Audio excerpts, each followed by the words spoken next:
the red sky of Kepler-4, for to be burned with the light of 1,000 explosions. Captain Lee Doyen pressed his back against the cold metal wall of the abandoned research station and listened to the sounds of war echoing across the rocky landscape. Plasma rifles screamed through the air. Heavy footsteps shook the ground. Somewhere in the distance, something large and angry was dying. The Coalition had finally done it. After 300 years of fear, after losing entire star systems too, their hunger, the 17 races of the Galactic Coalition, had cornered the last of the Vorthok. The apex predators who had ruled the galaxy for thousands of years were making their final stand on this dead world. Doyen wiped sweat from his forehead and checked his communication device. Still nothing. His small research team had been ordered to evacuate 2 days ago when the Coalition fleet arrived. Most humans had already left the system, but Doyen had stayed behind to collect the last of their geological samples. The mining rights for this planet could make Earth very wealthy if anyone survived to claim them. A new sound made him freeze. Heavy breathing. Something was moving outside the station. Something big. Through the reinforced window, Doyen saw. A Vorthok warrior, but not like the ones in the Coalition training videos. This one was wounded badly. Green blood ran down its dark scales. One of its forearms hung useless at its side. The creature was massive, nearly 3 meters tall, with a head like a dragon from old Earth. Stories, but it was not alone. Clutched against the warrior's chest was something small, something that made soft crying sounds.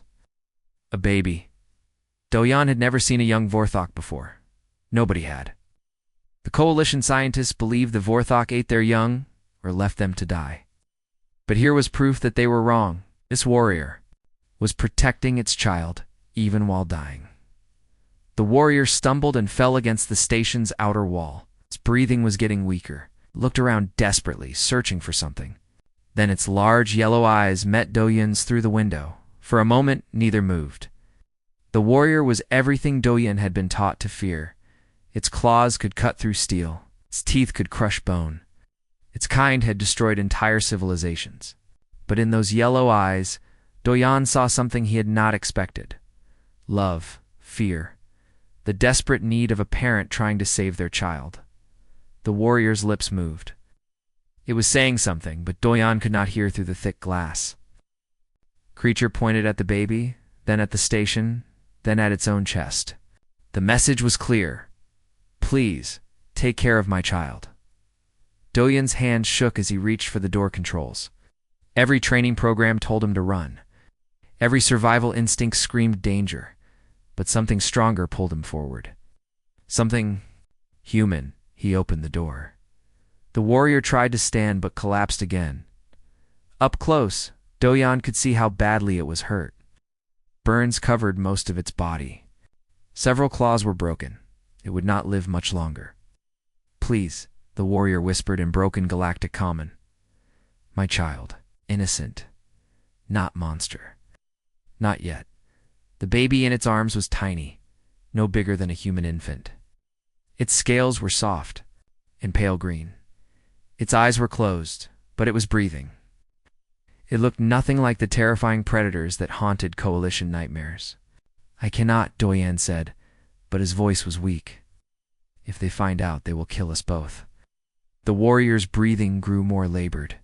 You are human, you understand. You protect young, all young, even enemy young. It was true. Humans were known across the galaxy for their strange habit of caring for creatures that were not their own species. They adopted alien pets. They protected endangered species on worlds they barely knew. The other races found it amusing. Sometimes they found it stupid. The warrior pressed the baby against Doyen's chest. The infant was warm and surprisingly light. It made a small sound and opened its eyes. They were not yellow like its parents. They were green, like Earth's forests. His name is Zethka, the warrior said. It means hope in the old tongue. He is my hope. Now he is yours.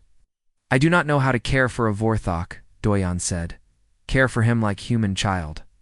Feed him, keep him warm, teach him to be good. The warrior's voice was getting weaker. He is not born with evil. Evil is taught. Teach him different.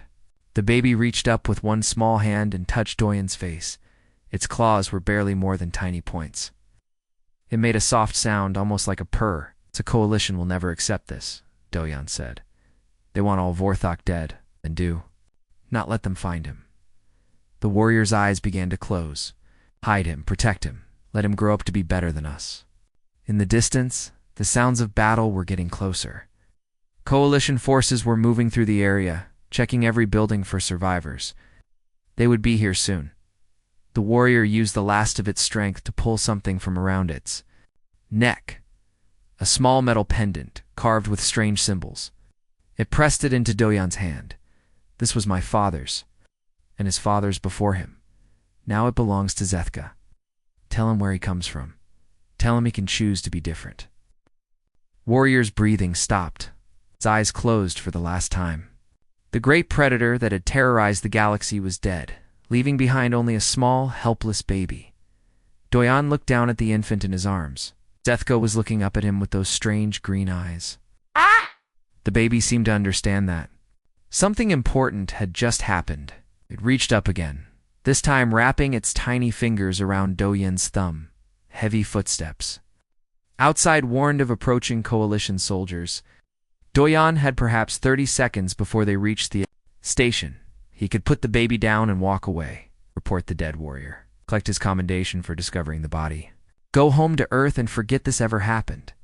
Instead, he wrapped the baby in his jacket and headed for the back exit.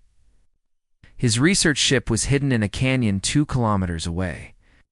If he could reach it without being seen, he might be able to get off-world before anyone noticed. As he ran through the rocky terrain, Zethka made soft sounds against his chest. The baby was not crying or struggling. It seemed to trust him completely. This tiny creature, whose species had been humanity's greatest enemy, was now depending on him for survival. Behind them, the coalition forces found the dead warrior. Doyen heard their shouts of victory echoing across the wasteland. The last of the Vorthok was dead. The galaxy was safe. But in his arms, the future of an entire species slept peacefully.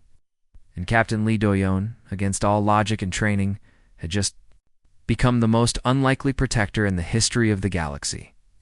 3 months had passed since Captain Lee Doyen smuggled the baby Vorthok off Kepler-4 for to be. The research vessel Harmony drifted quietly through the outer rim, far from the busy trade routes where coalition patrols might ask uncomfortable questions. Inside the ship's medical bay, Dr. Kim Minji was having the strangest conversation of her career. "No, Zethka, you cannot eat the medical scanner," she said patiently, gently pulling the device away from the small creature's mouth. "We have talked. About this, food goes in the feeding bowl. Everything else stays where it belongs." The baby Vorthok made a disappointed chirping sound and sat back on his haunches. He was much larger now than when Doyen had first brought him aboard, about the size of a medium dog, with pale green scales that had grown darker around his head and shoulders. His eyes were still the same bright green, but they held an intelligence that sometimes surprised even Minji. "Dr. Kim," came a voice from the doorway. Engineer Park Jisoo entered, carrying a tray of food. Time for his afternoon meal. Zethka's head snapped up at the word meal, and he bounded across the room with surprising grace. Despite his growing size, he moved with the fluid motion of a natural predator. But instead of being frightening, it was almost playful, like watching a large cat. "He is getting bigger every day," Jisoo observed, setting down the tray. "Should we be worried?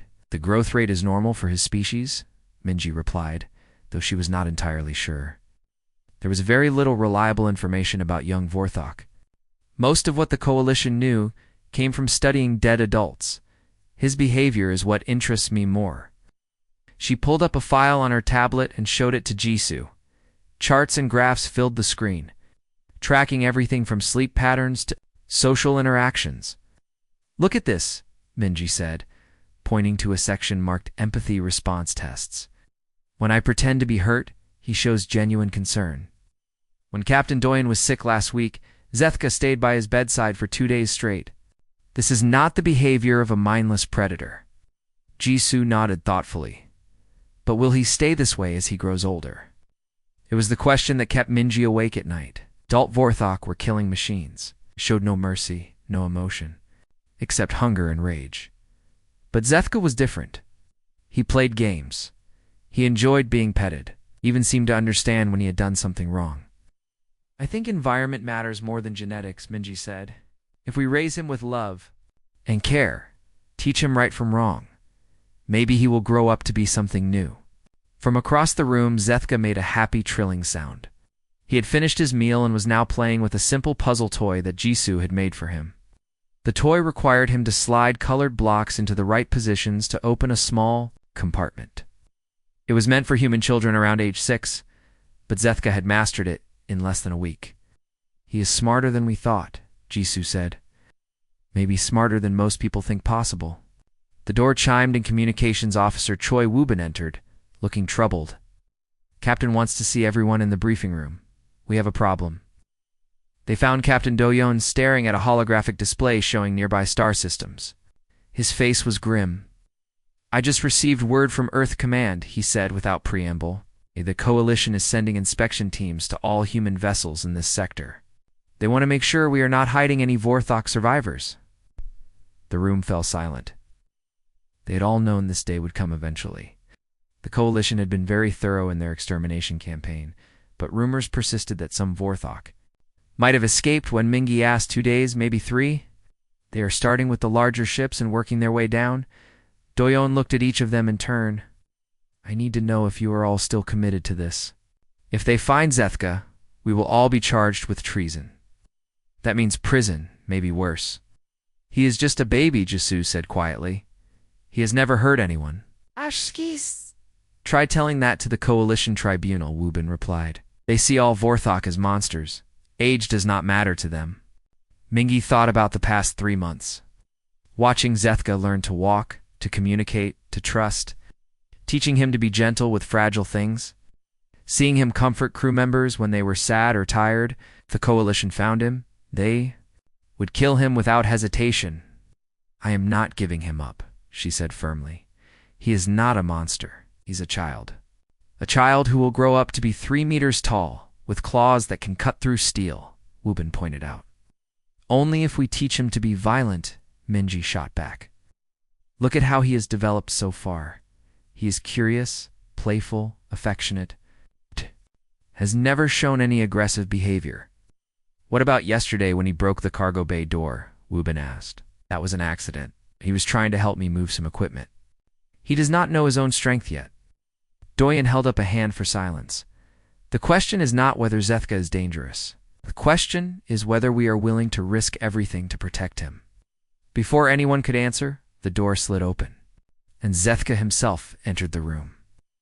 He had grown large enough to operate the simple door controls. Though he still needed to stand on his hind legs to reach them, the young Vorthok looked around the room, sensing the tension. His green eyes moved from person to person, reading their expressions with uncanny accuracy. Then he walked over to Minji and gently pressed his head against her leg, making a soft, questioning sound. He knows something is wrong, Minji said, placing a hand on his scaled head. He can sense our emotions. Zethka looked up at her then. At the others, he walked to the center of the room and sat down, looking at each human in turn. Then he did something that surprised them all. He began to speak, not in the clicking, growling language of adult Vorthok, but in simple galactic common learned from listening to the crew over the past months. Minji sad, Do-yeon worried. Zethka did bad thing? The room fell silent. They had suspected he understood more than he let on, but this was the first time he had spoken in their language. No, little one, Minji said gently. Did not do anything bad. We were just concerned about some visitors who might come to the ship. Visitors hurt Zethka, he asked, tilting his head to one side. They might try to, Do-yeon said honestly. Don't. They do not understand that you are different from other Vorthok. Zethka was quiet for a long moment, processing this information. Then he stood up and walked to each crew member in turn, gently touching their hands with his claws retracted. Zethka not want hurt friends, he said. Zethka hide if need to. Keep friends safe. It was the final piece of evidence Mingi needed. Here was a being capable of self-sacrifice, of putting others' needs before his own. No mindless predator would offer to hide to protect the people who cared for him. "We are not hiding you," she said firmly. "We are protecting you. There is a difference." Doya nodded slowly. "Then we need a plan. The inspectors will scan the ship from top to bottom. We need somewhere they cannot detect him." "The secondary cargo hold," Jisoo suggested. "It is shielded against radiation that might mask his biosignature." "And if they insist on opening it?" Woo-bin asked. "Then we hope they do not look too closely at the spare parts inventory," Doyeon replied grimly. As they began planning their deception, Zethka curled up in the corner of the room, watching them with intelligent eyes. He did not fully understand the danger he was in, but he knew his friends were willing to risk everything. For him, in the cold vastness of space, an unlikely family was about to face their first real test. The alarm shrieked through the corridors of the Harmony, its red lights flashing in urgent patterns. Captain Lee Do-yeon rushed to the bridge, his heart pounding not from the emergency, but from fear of what it might mean for their hidden passenger. "Report," he called out as he slid into the captain's chair. Communications Officer Choi Woo-bin's face was pale as he looked up from his console. "Coalition vessel Starfire is under attack. 3 pirate ships heavily armed. They are requesting immediate assistance." Do-yeon felt his stomach drop. A coalition ship meant coalition officers. Coalition officers meant questions about their cargo, their mission, their reason for being in this remote sector. But ignoring a distress call would be even more suspicious. "How long until the pirates finish them off?" he asked. "Maybe 20 minutes, Woo-bin replied. "The Starfire is a science vessel. They have minimal weapons." In the medical bay, Dr. Kim Ming-yi was already preparing Zethka for what they had practiced many times over the past few days. The young Vorthok, now almost as large as a full-grown human, listened carefully as she explained the situation. "Remember what we talked about?" she said, guiding him toward the modified cargo hold. "You must stay hidden no matter what happens. No sounds, no movement. Can you do that for me?" Zethka nodded, his green eyes serious. Over the past week he had grown more aware of the danger his presence created for his human friends. "Minji, stay safe. Zethka, stay quiet." The cargo hold had been converted into a hiding space with false walls and a small air recycling system. It was cramped and uncomfortable, but it would hide him from most scans. Engineer Park Jisoo had done excellent work making it look like a normal storage area. "I will come get you when it is safe," Minji promised, sealing the hidden panel. The bridge Doyeon made his decision. Set course for the Starfire. "Maximum speed," Captain Woo-bin said quietly. "What if they want to board us? Then we follow standard coalition protocols and hope for the best." The Harmony dropped out of hyperspace near the battle zone. The coalition science vessel Starfire was badly damaged, its hull breached in several places. 3 pirate ships circled it like predators, taking turns firing at the disabled vessel. "This is Captain Lee Do-yeon of the human vessel Harmony," he broadcast on all frequencies. "Pirate vessels, you are ordered to withdraw immediately." The largest pirate ship, a converted freighter bristling with weapons, turned toward them. "Is Captain Vex of the Bloodclaw? Walk away, human, and we will pretend we never saw you." "I cannot do that," Do-yeon replied. "Withdraw now, or face the consequences." Vex laughed over the radio. "You have 1 small research ship. We have 3 warships. Do the math." The pirates opened fire. Do-yeon ordered evasive maneuvers, but the Harmony was not built for combat. Plasma bolts scorched their hull as they tried to position themselves between the pirates and the disabled coalition vessel. "Shields down to 60%, Jisoo called. "Out from the engineering station? Turn fire," Do-yeon ordered. Their few defensive weapons were no match for the pirates' firepower. But they managed to damage one of the smaller ships. The battle continued for several minutes. With the Harmony taking heavy damage but refusing to retreat, then something unexpected happened. The pirates' largest ship suddenly changed course and moved to intercept the Harmony directly. Instead of continuing to fire from a distance, they were preparing to board. "They want to take us alive," Woo-bin said grimly. "Probably think we have something valuable."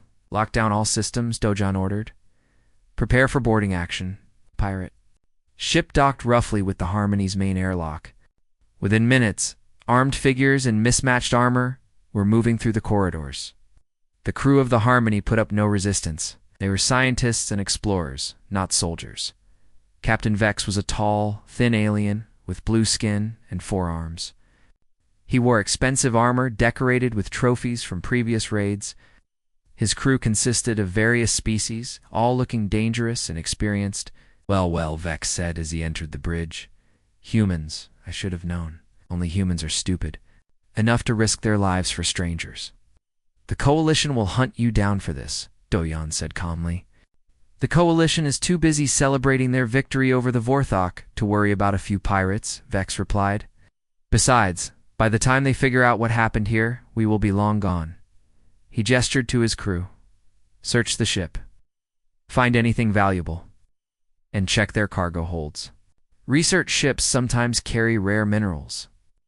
Doyan tried to keep his face neutral, but inside he was terrified. If they found Zethka, everything would be over. Not just for him and his crew, but for the young Vorthok, who had become like a son to them. The pirates spread out through the ship, their heavy boots echoing in the corridors. Doyan could hear them breaking into storage rooms, searching through personal belongings, laughing at whatever they found in the medical bay. Minji sat quietly with her hands folded, trying to look like a harmless doctor. One of the pirates, a reptilian creature with yellowed fangs, rifled through her medical supplies. What kind of research do you do, human? He asked in broken galactic common.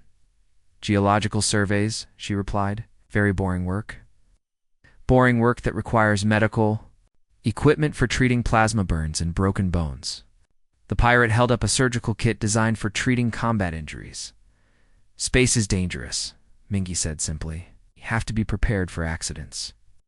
The pirate seemed satisfied with this answer and moved on to search other areas. But Mingi could hear other pirates getting closer to the cargo hold where Zethka was hidden.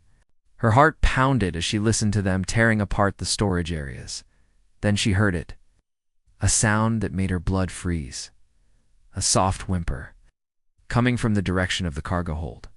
The pirates heard it too. They stopped their searching and listened carefully. The sound came again, barely audible, but definitely there.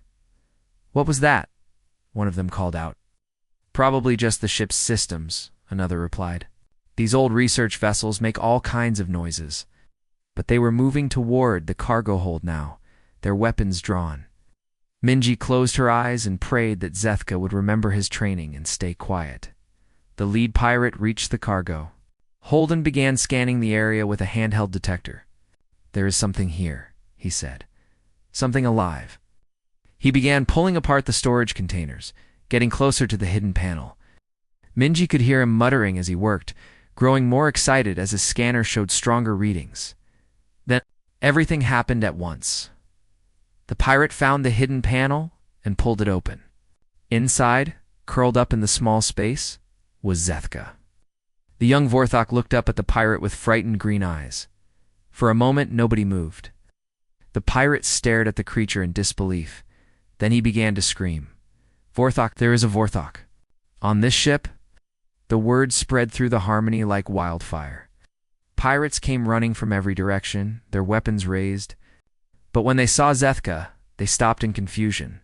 This was not the monster they had expected. This was clearly a juvenile, barely larger than a human child. And instead of attacking, it was pressed against the back of the hiding space, obviously, terrified.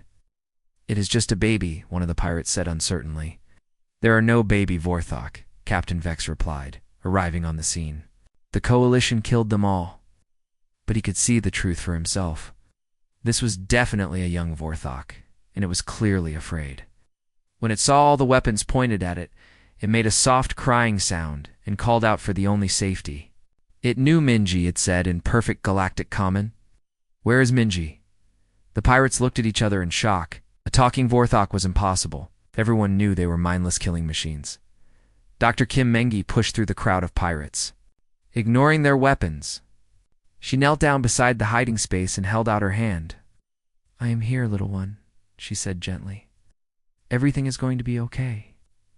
Zethka crawled out of the hiding space and pressed against her. seeking comfort. She wrapped her arms around him protectively, facing the pirates with a calm expression. "He is not a threat," she said. "He is just a child." Captain Vex stared at the scene in disbelief. Human doctor protecting a baby Vorthok. A young Vorthok seeking comfort from a human. It went against everything he thought he knew about both species. "This is impossible," he said. "But it is happening," Minji replied. "The question is, what are you going to do about it?" Captain Vex stood frozen, staring at the impossible scene before him. Human woman holding a baby Vorthok like it was her own child. The young creature looked nothing like the monsters from Coalition propaganda films. Its scales were pale green, almost silver in the ship's lighting. Its eyes held intelligence and fear, not rage or hunger. "This changes everything," Vex said quietly. Lowering his weapon, Dr. Kim Minji looked up at him, still protecting Zethka with her body. "What do you mean?" "I mean the Coalition has been lying to us." Gestured for his crew to lower their weapons. "Look at this creature. Does it look like a mindless killer to you?" The other pirates shuffled uncertainly. They had all heard the stories. Vorthok were supposed to be savage beasts who ate everything in their path. But this young one was clearly bonded to the human doctor. It sought comfort from her, not prey. "Captain," one of the pirates said nervously, "what if the Coalition finds out we saw this?" "They will not find out," Vex replied firmly. "Because we are not going to tell them." He turned to Captain Lee Doyan, who had been watching the scene with growing hope. "You saved that Coalition ship, even though it put your secret at risk. That shows honor. I respect that." "What are you proposing?" Doyan asked. "A trade? Information for information?" Vex sat down on a cargo container, suddenly looking very tired. "You are not the first people we have met who are hiding young Vorthok." Crew of the Harmony exchanged shocked glances. Minji spoke first. "There are others?" "At least 6 that I know of personally, maybe more." Vex pulled out a small data pad and showed them a star chart marked with various locations. "There is a network of people who believe the same thing you do. That these cubs are not monsters. That they can be raised to be something different." Engineer Park Jisoo leaned forward to study the chart. "How did this network start? Same way yours did, I imagine." "Someone found a dying parent and a helpless baby. Someone decided to take a risk." Vex looked at Zethka, who was still pressed against Minji's side. "The first one I heard about was on Kepler Station. A maintenance worker named Kirak found a cub in the ruins after a Coalition bombing. Instead of reporting it, he took it home. An insectoid caring for a Vorthok." Communications officer Choi Woobin sounded amazed. "Kirak says the cub bonded with his larvae. Apparently young Vorthok have strong pack instincts. They will accept any caring adult as family." Vex smiled grimly. The Coalition never bothered to study their family structures. They just assumed all Vorthok were solitary killers. Minji felt Zethka relax against her as the tension in the room decreased. The young Vorthok had been listening to everything, understanding more than most. People realized. "How many cubs total?" she asked. "We know of 6 for certain. There might be others who are still completely hidden." Put away his data pad. "We have been trying to establish a safe place where they can all live together. Somewhere the Coalition. We'll never find them. And where would that be?" Doyan asked. "There is an uncharted moon in the Veil Nebula. Rich in minerals, but the radiation makes it difficult to detect ships hiding there. We have been building a small settlement." The idea was both exciting and terrifying. A place where Zethka could meet others of his own kind. Where he could learn about his heritage while still being raised with love and care. "But there is a problem," Vex continued. "We think someone in the Coalition knows about us. Ships have been disappearing. People who were helping us have gone. Silent. Who would be hunting you?" Jisoo asked. "Inquisitor Thalmos. He leads the Coalition's anti-Vorthok task force. He is obsessed with making sure every last Vorthok dies, even the babies." The name made Doyan's blood run cold. He had heard of Thalmos. Inquisitor was known for his ruthless efficiency and complete dedication to the Vorthok extermination program. If he was hunting the cubs, nowhere would be safe for long. He will find us eventually, Minji said, voicing what they were all thinking. Maybe, but together we have a better chance than alone. Vex stood up and held out his hand to Doyon. What do you say, Captain? Are you willing to trust a pirate? Doyon looked around at his crew. They'd already risked everything for Zethka. Now they were being offered a chance to be part of something bigger, a chance to save not just one cub, but potentially an entire species. What would we need to do, he asked. Help us move the cubs to the sanctuary. Use your ship's legitimate coalition registration to transport supplies. Most importantly, help us prove that these younglings can grow up to be something different than their parents. Zethka looked up at Minji and spoke for the first time since being discovered.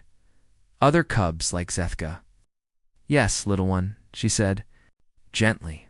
Other children who were saved by people who cared about them. Zethka won't meet other cubs, he said excitedly. Learn about family? It was decided.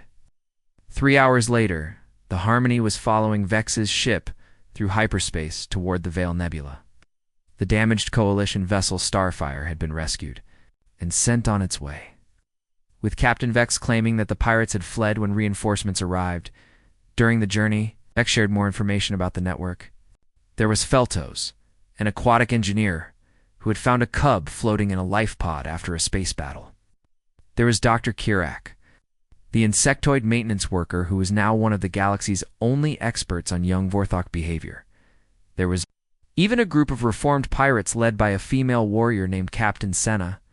All of us started the same way, Vex explained to Minji as they watched Zethka play with a simple puzzle. We found something that challenged everything we thought we knew about the Vorthok. We chose to question our assumptions instead of following orders. And now? Minji asked. Now we are about to find out if our experiment can work on a larger scale. 6 cubs, all raised with different methods, all about to meet each other for the first time. When they arrived at the sanctuary moon, Minji was amazed by what she saw. Hidden in a canyon protected from the worst radiation was a small but growing settlement. Prefabricated buildings connected by covered walkways, gardens where food was being grown. And in a large central area, she saw them. 6 young Vorthok, all roughly the same age as Zethka, playing together under the watchful eyes of their various caretakers. Some were larger, some smaller. Their scales ranged from pale green to deep brown. But all of them moved with the same fluid grace, and all of them seemed happy. Zethka, Minji said softly, would you like to meet your new family? The young Vorthok looked out at the other cubs, then back at her. Minji come too? Of course I will come too. I will always be your family. Hand in hand, they walked toward the settlement, where the most unlikely group of protectors in the galaxy was trying to change the future of an entire species. But unknown to them, far across the galaxy, Inquisitor Thalmos was studying reports of missing ships and suspicious activities in the Outer Rim. He was getting closer to finding them. The sanctuary had been found. Now they had to prove it was worth defending. The warning came at dawn. Engineer Park Jisoo burst into the central building where Dr. Kim Min-gi was teaching the 6 young Vorthok cubs their morning lessons. Her face was pale with fear. Coalition ships, she said breathlessly. Were them approaching fast? Inquisitor Thalmos is leading them. Around the room, 6 pairs of intelligent eyes looked up from their learning tablets. The cubs had grown larger over the past 2 months at the sanctuary. Zethka was now nearly as tall as Minji when standing upright. His scales had darkened to a rich green color, and his movements showed the natural grace of his species. What does that mean? Asked Kethra, the smallest of the cubs. She had been found by Captain Senna's pirates floating in an escape pod. Scales were silver blue, and she was the most curious of the group. It means some people are coming who do not understand that you are good, Minji said gently. They think all Vorthok are dangerous. But we are not dangerous, said Veltar, a large brown-scaled cub who had been rescued by Dr. Kirak. We help. With the gardens, we learn to read, take care of the smaller creatures. We know that, Minji replied, but they do not. Not yet, Captain Lee. Doyen's voice came over the communication system. All protectors to the main building immediately. We have maybe 20 minutes before they land. The building quickly filled. With the unusual group that had become the Cubs' extended family, Captain Vex was there with several of his reformed pirates. Dr. Kirek clicked his mandibles nervously while his own cub, Sector, pressed close to his side. The aquatic engineer Feltos had brought his young charge, a quiet cub named Morgan, who rarely spoke but showed remarkable empathy for others.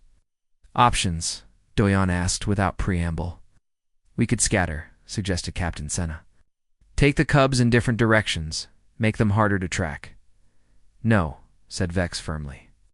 That would just delay the inevitable.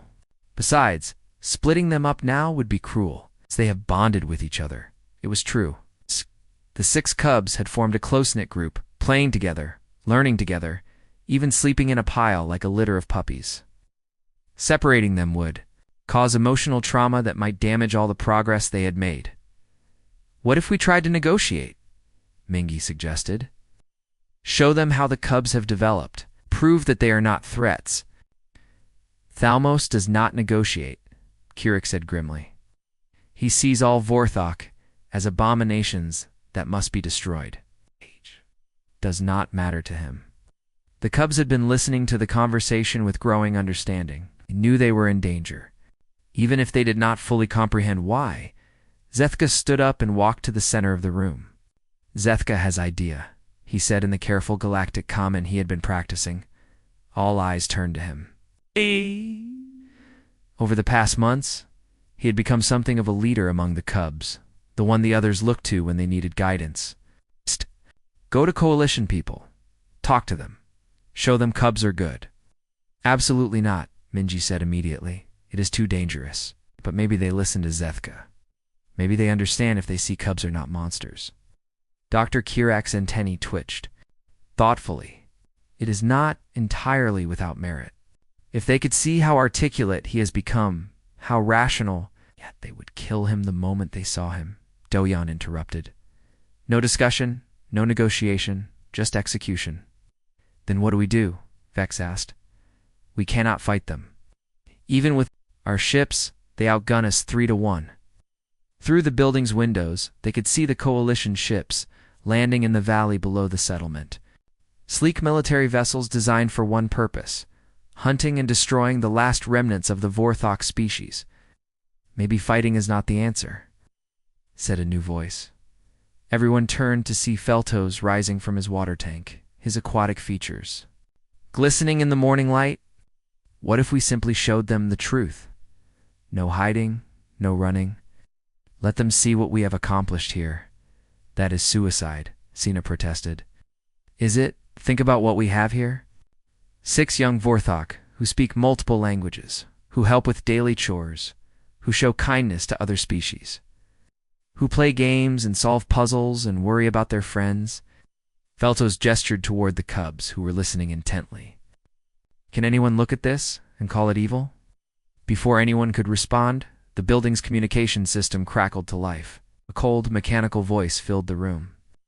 This is Inquisitor Thalmos of the Coalition Anti-Vorthok Task Force.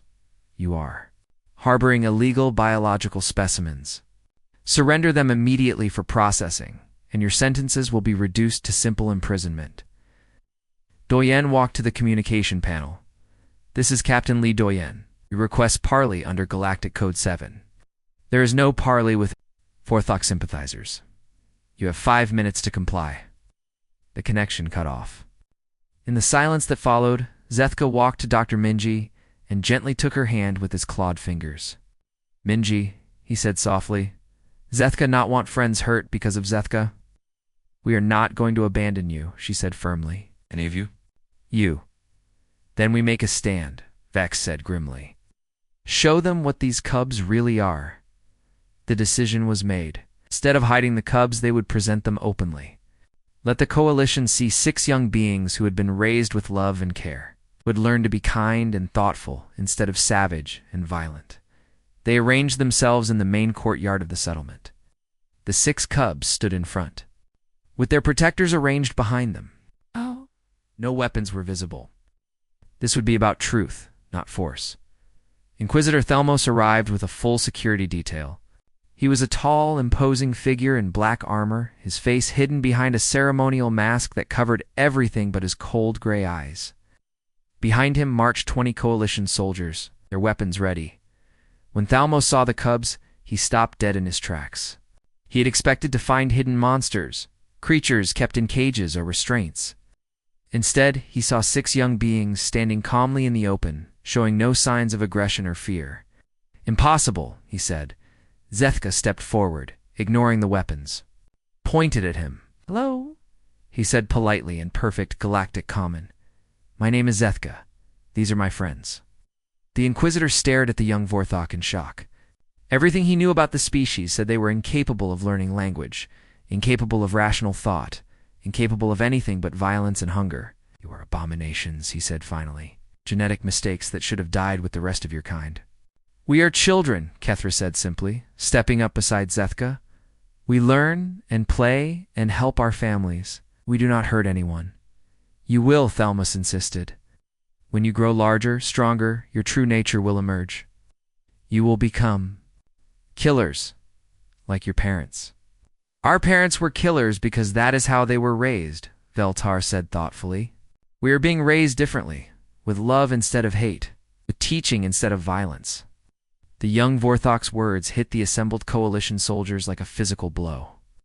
These were not the mindless beasts they had been trained to fear. These were articulate, reasoning beings who spoke of love and learning. "Sir," one of the soldiers said uncertainly, "perhaps we should consider... "There is nothing to consider," Thalma snapped. "They are Vorthok. That is all that matters." But doubt was spreading through his ranks. The soldiers could see what their Inquisitor refused to acknowledge.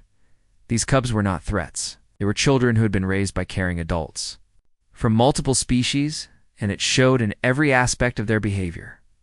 Zethka made his choice. He walked directly up to Inquisitor Thalmos, stopping just out of reach. Then he did something that shocked everyone present. He knelt down and placed his claws flat on the ground in the ancient galactic gesture of peaceful surrender. "If you must kill Vorthok," he said quietly, "then kill Zethka. Let friends go. They only tried to help." One by one, the other cubs followed his example. 6 young Vorthok, kneeling peacefully before their would-be executioner, offering their lives to save the people who had cared for them. It was an act of self-sacrifice that no one had thought possible from their species. And in that moment, everything changed. 5 years had passed since the trial that changed the galaxy. Captain Lee Doyun. Now Admiral Doyun stood on the observation deck of the Kepler Sanctuary, watching the morning training session in the courtyard below. Zethka had grown into a magnificent young adult Vorthok, nearly 3 meters tall, with scales that shimmered like emeralds in the sunlight. But it was not his size that impressed visitors to the sanctuary. It was his gentle manner as he taught a group of mixed species youngsters about conflict resolution. "Remember," Zethka was saying to his students, "violence should always be the last choice, never the first. There are always other ways to solve problems, if you look for them." A small human child raised her hand. "But what if someone is trying to hurt your family?" Zethka considered the question seriously. "Then you protect them." But protection does not always mean fighting. Sometimes it means getting help. Sometimes it means talking. Sometimes it means being willing to sacrifice for others. Dr. Kim Minji joined Doyon on the observation deck, carrying a data pad filled with her latest research. She had become the galaxy's leading expert on Vorthok psychology and development. Her work studied on every Coalition world. "How are the integration programs going?" Dojon asked. "Better than we hoped," she replied, showing him charts and graphs. "The 6 original cubs have all found their places in Coalition society. Kethra is working as a translator at the Galactic Embassy. Veltar has become a counselor helping other rescued younglings adapt to new families. Morgan joined the Coalition, Science Corps, and Sector. He is training to become a peace negotiator. Apparently having a Vorthok speak for peaceful solutions carries a lot of weight in difficult situations." It was true. The sight of young adult Vorthok choosing cooperation over conflict had forced the entire galaxy to reconsider everything they thought they knew about the species. The trial 5 years ago had been broadcast across every coalition world, showing billions of beings the moment when 6 cubs knelt peacefully before their would-be executioner. The Tribune's decision was the right one, Do-Yan said. The coalition. Tribune had spent 3 days deliberating after witnessing the cubs' behavior. In the end, they had reached an unprecedented conclusion. The cubs would be allowed to live. But under careful supervision and with mandatory integration into coalition society. It was a decision that split the galaxy, with some calling it madness and others calling it justice.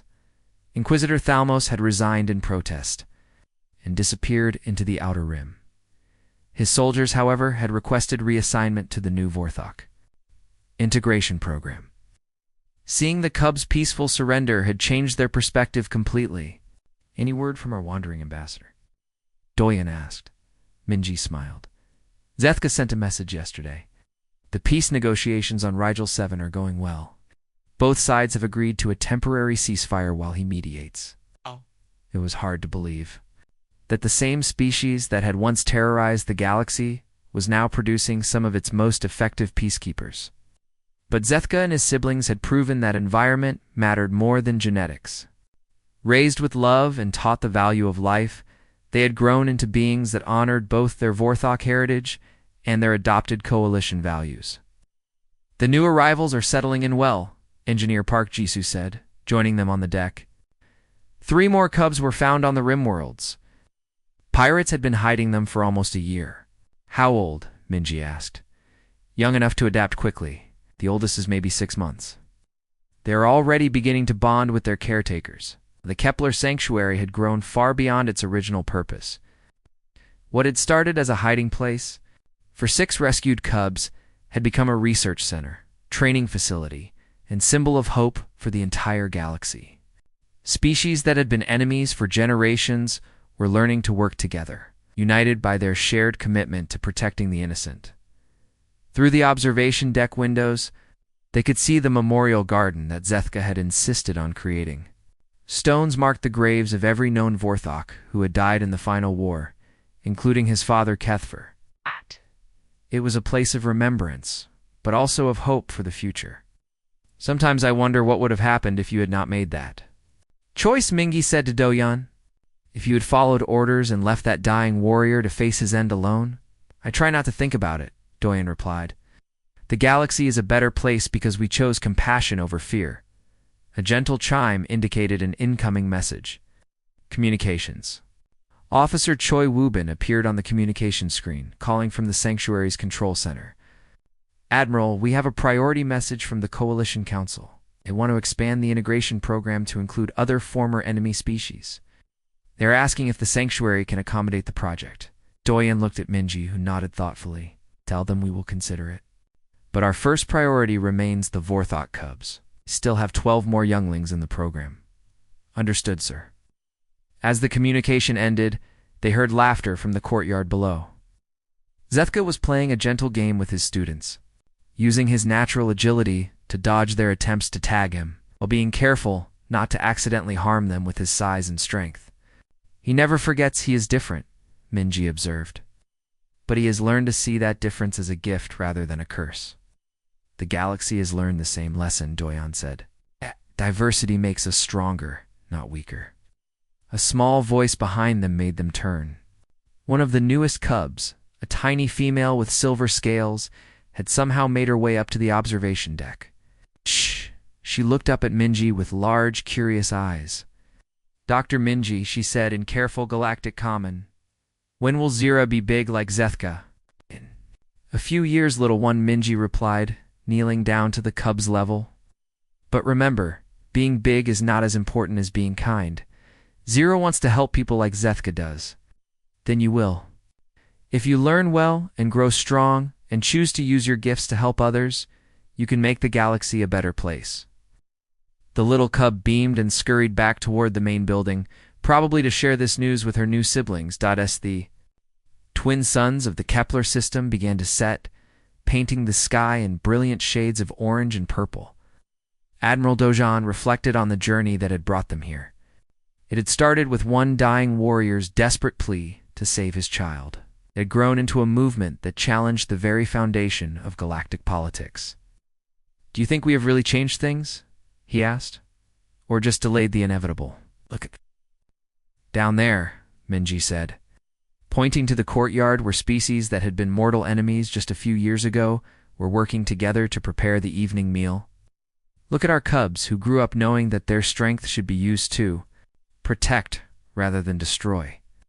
Look at the thousands of families across the galaxy who have opened their hearts to former enemies." She paused, watching as Zethka helped an elderly Centauri researcher who had stumbled on the pathway. "We have not just changed things," she continued. "We have proven that change is possible, that love is stronger than hate, that the choice to see potential good in others, even our enemies, can transform the universe itself."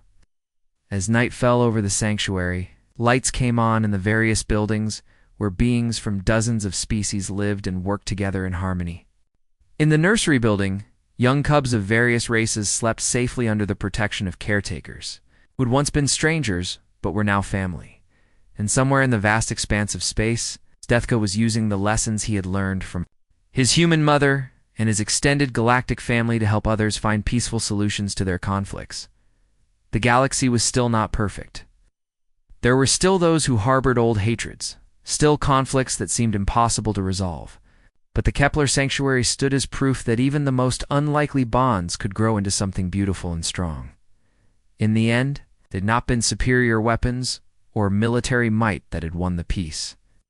It had been the simple, human decision to see a frightened child instead of a future monster, and to choose love over fear. The predator's cub had indeed been cradled by the one species no one expected, and in that cradling, both species had found something they never knew they were missing. A family that transcended the boundaries of biology and reached across the stars to embrace all. Who chose compassion over conquest. The war was over. The healing had begun. And somewhere in the memorial garden, a stone marker bore a simple inscription in both Vorthok script and galactic common.